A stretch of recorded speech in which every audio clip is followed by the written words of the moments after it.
Alright, hey there everyone. I've actually made a couple of improvements to this new unconventional config to combat the gyro.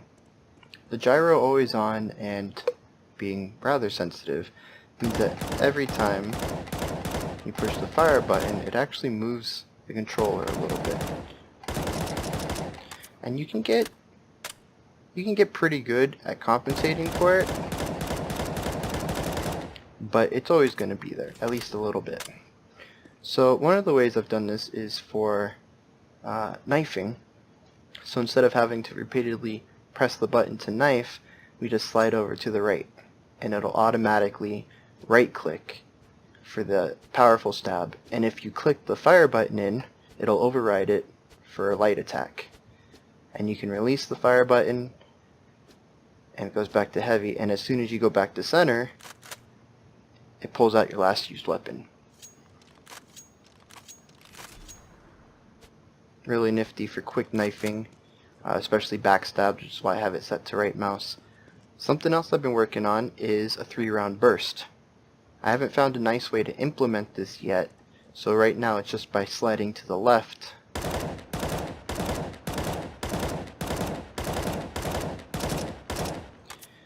And it's not perfect. It uses the turbo feature with some start and stop delays. So sometimes you'll get 2 shots, sometimes you'll get 4 shots. It's not a perfect 3 every time. But it works. It allows you to keep your you keep your spread down at long distances without having to continually press the button down. So you can actually steady the gyro and not worry about the button press causing you to move the controller at all. Now the last one I've been working on is for semi-automatic weapons. So the pistol, you have to keep pressing. And I don't know what it is about pistols, but I tend to push the fire button down harder. I have a lot more camera movement than when I was showing the automatic rifle. So I've implemented this thing over here in the corner that's actually going to change action. It's going to apply an action layer when I come off of it. And you can see it do a little flick there. So when we're on it, the fire button is now turbo. You hold it to shoot.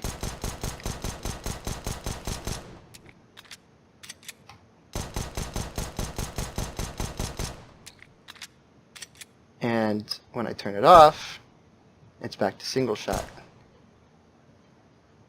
So if I pull out a pistol, I can actually automate this so that when I hit 2, it'll automatically go to it.